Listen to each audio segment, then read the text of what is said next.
कहानी की शुरुआत होती है यूएस के ईस्ट कोस्ट के एक छोटे से टाउन से, जहां पर एक लड़की को दिखाया जाता है जिसका नाम डेकोटा है। डेकोटा अपने घर पर अकेली है। उसे पता चलता है कि जल्द यहाँ पर एक बहुत बड़ा हरिकेन यानी कि तूफान आने वाला है, इसलिए जितने भी आसपास की स्टोर्स हैं वो सब बंद हो जाएंगे। डेकोटा घर का जरूरी सामान लेने के लिए बाहर जाती है, जहाँ पर हर कोई लोग इस जगह को छोड़ने की तैयारी कर रहा है। बूंदाबांदी पहले से शुरू हो चुकी है। उसका नेबर कहता है कि ये कैटेगरी 5 का हरिकेन है जिसमें बाढ़ भी आने की संभावना है, इसीलिए तुम्हें इस जगह को छोड़ना होगा। लेकिन डेकोटा अपने घर वापस आ जाती है। वो इस घर को छोड़ना नहीं चाहती क्योंकि हाल ही में उसकी मॉम की एक डिजीज से इसी घर में मृत्यु हुई है, जिस वजह से वो एंजाइटी में है और इस एंजाइटी की वजह से उसे एक खास तरह की डिजीज हो गई है, जिसके चलते इंसान को लगता है कि कोई खास जगह उसके लिए सबसे सेफ है और डेकोटा के लिए उसके खास जगह उसका घर है। अब सीन बदलता है और हम मिलते हैं डी से। वो एक लड़की है जो अपने दोनों भाइयों के साथ एक लेक साइड पर टाइम बिता रही है। बड़े भाई का नाम है रॉन और छोटे भाई का नाम था विल। ये तीनों एंजॉय कर रहे थे, तभी उनके स्टेप फादर विलियम वहां पहुंचे। उसके बिहेवियर से हमें यह पता चलता है कि वो कोई अच्छा इंसान नहीं था। उसने इन तीनों बच्चों को अडॉप्ट किया हुआ था। हर वक्त विलियम गुस्से में रहता है और बात बात पर इन्हें डांटता था,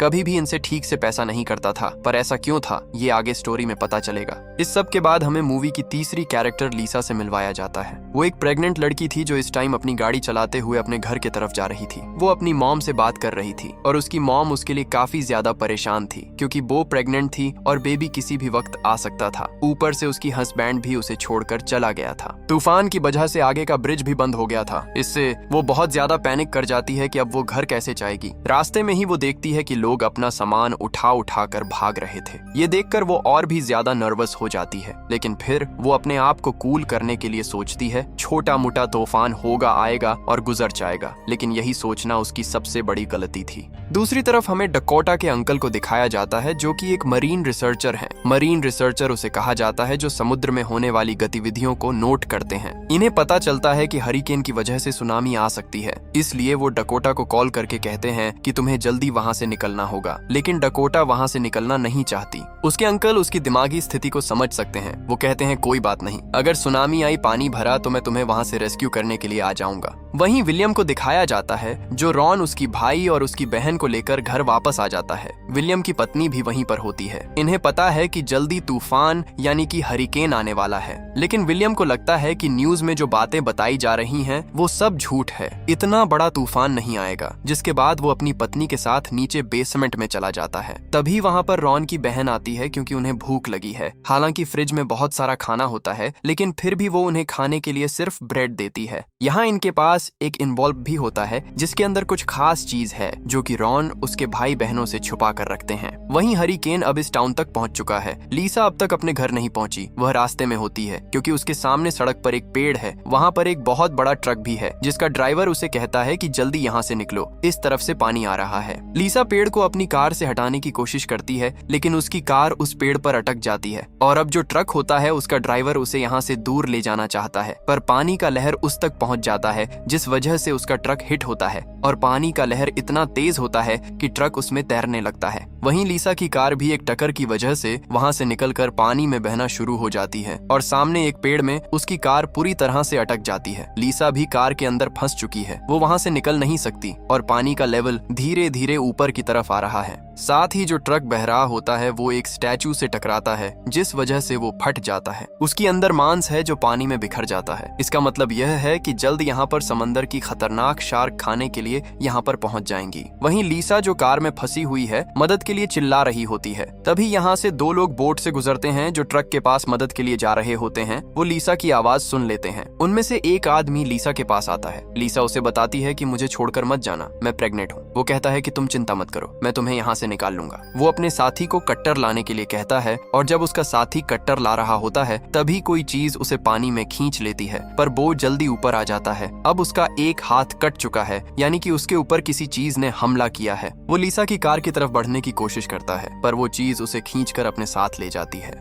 डकोटा ये सब कुछ अपनी खिड़की से देख रही थी। उसने सबको चिल्लाते हुए बताया, वहां एक शार्क है। लीसा ये सुनकर खौफ में आ गई और फिर ट्रक ड्राइवर को होश आया। उसने गेट तोड़ा और बाहर निकला, लेकिन सीधा शार्क के मुंह के अंदर एक और आदमी खत्म। सब कुछ इतना तेजी से हो रहा था कि समझना मुश्किल था। उधर विलियम जो अपने घर में था, बो और उसकी वाइफ साथ बेसमेंट में बैठकर ड्रिंक कर रहे थे। दोनों बिल्कुल रिलैक्स थे। उन्हें लगता था कि उनका घर वाटरप्रूफ है, इसीलिए उन्हें डरने की कोई जरूरत नहीं है। दूसरी तरफ हमने देखा कि एडवर्ड के ऑफिस के बाहर बहुत से रिपोर्टर्स खड़े हुए थे। वो एडवर्ड का इंटरव्यू लेकर उससे हाल जानना चाहते थे, लेकिन एडवर्ड कहता है कि अभी कुछ कंफर्म नहीं कहा जा सकता। लेकिन उसके बताए बात के बिल्कुल उलट रिपोर्टर्स टीवी पर बहुत ही बढ़ा चढ़ाकर न्यूज देते हैं कि तूफान बहुत बुरा आने वाला है और वक्त के साथ साथ ये बढ़ जाएगा और इस तूफान के अंदर शार्क्स भी होंगी। उन्हें नहीं पता था कि वो जो झूठ खबर चिल्ला रहे हैं वो सच में भी बदल जाएगी। पानी अब हर जगह था। डकोटा की घर की खिड़कियां भी टूट गई थीं और पानी अंदर आने लगा था। विलियम के घर के अंदर भी कुछ ही देर में पानी आ गया। ये सब देखते हुए रॉन समझ गया कि सिचुएशन सीरियस है, इसलिए उसने विलियम को बताया, गाड़ी में लाइफ जैकेट्स है, अगर जरूरत पड़े तो वो काम आ सकता है। यहाँ अब एडवर्ड को रिपोर्ट मिली कि बंध टूट गया है और शहर में पानी चारों तरफ फैल गया है, मतलब कि डकोटा भी अब खतरे में थी। उसके पास उसे बचाने के लिए कोई और रास्ता नहीं था, इसीलिए उसने रिपोर्टर्स के साथ डील की। रिपोर्टर्स काफी पहले से ही उससे रिपोर्ट लेना चाहते थे। उसने कहा कि तुम मुझे डकोटा के घर के पास छोड़ो और मैं तुम्हें वहाँ पर रिपोर्ट दे दूंगा। बस इसी डील के लिए ये लोग निकल पड़े। यहाँ पर विलियम और उसके वाइफ ने सोचा कि लाइफ जैकेट्स लेकर बाहर निकल जाते हैं, लेकिन जैसे ही ये बाहर निकले एक बेबी शार्क ने विलियम पर अटैक कर दिया और फिर उसी बेबी शार्क की मां ने आकर विलियम की वाइफ पर अटैक कर दिया और दोनों ही यहाँ पर खत्म हो गए। बच्चे फिर से अकेले हो गए। घर के अंदर इस टाइम रॉन, डी और विल थे। हर तरफ पानी था और पानी में शार्क्स घूम रहे थे। डी ने दरवाजा बंद करना चाहा, लेकिन एक शार्क ने आकर दरवाजा पर धक्का दे दिया। डी हाथ पैर फैलाकर खुद को संभाल नहीं पा रही थी। तब रॉन ने उसे थाम लिया। दोनों बैठकर सोचने लगे कि आगे क्या करना चाहिए। रॉन का प्लान था कि अगर पानी में मीट फेंकेंगे तो शायद शार्कस का ध्यान भटका सकते हैं और इस दौरान ये लोग गाड़ी तक पहुंच सकते हैं, जिसके बाद यहाँ से निकलना उनके लिए आसान होगा। लेकिन अब इनके घर में तो मीट नहीं था। डी ने बताया कि विलियम और उसकी वाइफ ने सारा मीट बेसमेंट बेल फ्रिज में रखे हैं। ये लोग बेसमेंट में जा तो सकते थे, लेकिन अब प्रॉब्लम यह था कि घर में पहले से ही एक शार्क घूम रहा था, जिसे अगर इनका पता चलता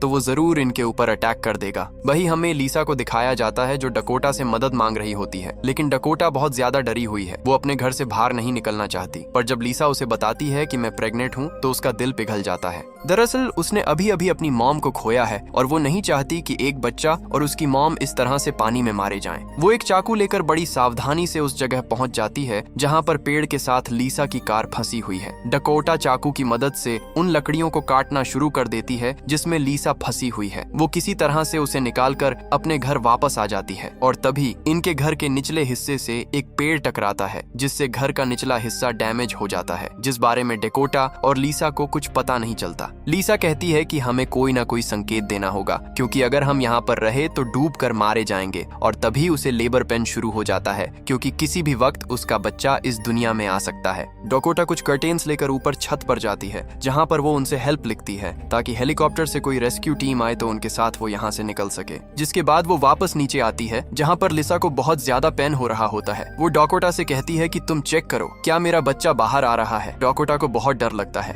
लेकिन फिर भी वो देखती और बताती है कि मैं बच्चे के सर को देख सकती हूँ। अब हमें रॉन और उसके भाई बहन को दिखाया जाता है। वो लोग उसी जगह पर फंसे हुए हैं। तभी पानी के अंदर से विलियम बाहर निकल जाता है, जो जख्मी होता है पर जिंदा है। वो बताता है कि मेरे ऊपर छोटी शार्क ने हमला किया था, जिस वजह से मैं बच गया। अब वो रॉन को कहता है कि जाओ मेरे लिए मदद लेकर आओ। रॉन कहता है कि हर तरफ पानी भरा हुआ है, पानी में शार्क है, मैं यहाँ से नहीं जा सकता। और तभी रॉन की बहन को वो एनवलप मिल जाता है जो विलियम और उसकी पत्नी इन तीनों बच्चों से छुपा रहे थे। वो देखते हैं कि इसके अंदर $1500 का चेक है जो अमेरिका गवर्नमेंट हर महीने विलियम और उसकी पत्नी को इन तीनों बच्चों की देखरेख के लिए देती है। इसके बावजूद ये इन तीनों बच्चों को खाने के लिए रूखा सूखा देते हैं और एक यही कारण होता है कि विलियम और उसकी वाइफ इन तीनों बच्चों को अपने घर पर रखते हैं ताकि उन्हें हर महीने $1500 मिल सके। और अब इस सच्चाई के सामने आने के बाद विलियम को बहुत गुस्सा आता है। वो रॉन से कहता है कि तुम्हें यहाँ से मदद लेने के लिए जाना होगा। रॉन मना कर देता है, जिसके बाद वो रॉन को पंच मारता है। है, लेकिन रॉन उसका हाथ पकड़ लेता है और अब वो रॉन को मारना चाहता है, लेकिन तभी उसकी बहन वहाँ पर आकर विलियम को नीचे धक्का दे देती है, जिससे वो पानी में गिर जाता है, जहाँ पर पहले से एक शार्क है जो विलियम के ऊपर हमला कर देती है। रॉन को मौका मिल जाता है क्योंकि इस वक्त शार्क बिजी है। वो पानी में कूदकर नीचे बेसमेंट तक जाता है जहाँ पर फ्रिज है। फ्रिज के अंदर से वो कच्चा मांस और एक बॉक्स लेकर ऊपर आ जाता है।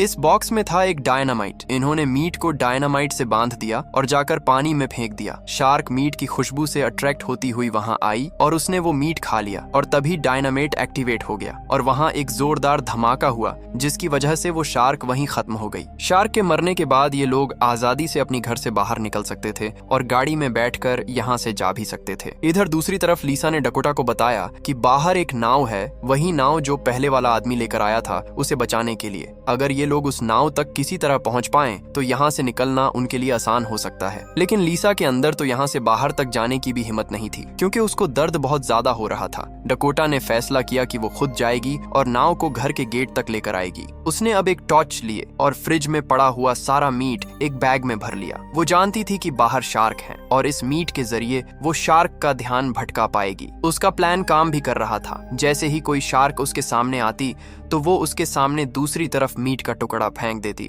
जिससे वो शार्क अट्रैक्ट होकर दूसरी तरफ चली जाती। ऐसे करते करते वो अब उस नाव के पास तो पहुंच गई थी, लेकिन एक और मुसीबत आ गया था। मीट खत्म हो गया था और उसके सामने वही शार्क आ गई थी। डकोटा घबराती नहीं, बिल्कुल रिलैक्स रहती है और उसे ऐसे ही रिलैक्स देखकर बो शार्क यहाँ से चली जाती है। इस बोट पे एक फिशिंग रोड भी था जो कि इसने ले लिया। बो जल्द घर वापस आना चाहती थी क्योंकि बो जानती थी कमरे में बहुत तेजी से पानी भर रहा होगा।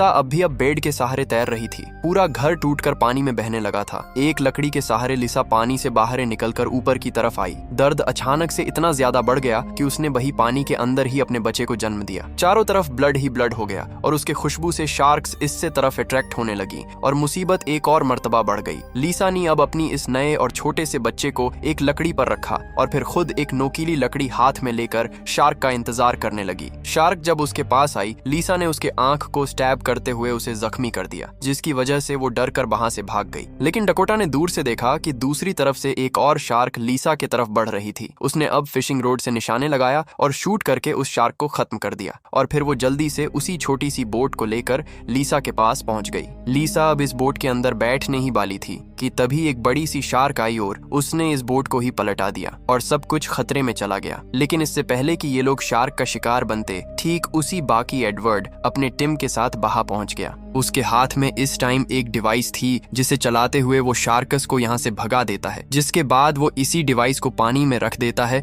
और आसपास की सारी शार्क्स दूर जाती रहती हैं। यहाँ एक शार्क जो कंफ्यूज्ड हुए लिसा और डकोटा की तरफ बढ़ी रही थी, तभी दूसरी शार्क ने आकर उसे रोक लिया और उसे वो दूसरी डायरेक्शन में ले गई। यहाँ एडवर्ड ने जल्दी से लिसा और डकोटा दोनों को ही छोटी सी शिप में बिठाया और उन्हें लिए साथ आगे बढ़ गया। फाइनली दोनों सही सलामत बच गए थे और साथ ही साथ लिसा का बच्चा भी बिल्कुल ठीक था। इस मुसीबत से निकलते ही लिसा ने फौरन अपनी मॉम को कॉल की और अपने बेबी को दिखाया। इस टाइम उन सब की आंखों में आंसू थे और दिल में सुकून था। पूरा शहर इस टाइम पानी में डूबा हुआ था और बच्चे कूचे बस कुछ ही लोग थे, जिनमें डकोटा और लिसा के साथ रॉन, दी और विल भी थे। बचने वाले ये सभी वो लोग थे जिन्होंने अपनी हिम्मत नहीं हारी थी और अपने लिए लड़ना नहीं छोड़ा था। और फिर बस इन्हीं सबको दिखाते हुए ये मूवी यहाँ खत्म हो जाती है। अगर आपको वीडियो पसंद आया है तो वीडियो को लाइक और चैनल को सब्सक्राइब कर लेना। मिलते हैं अगली वीडियो में।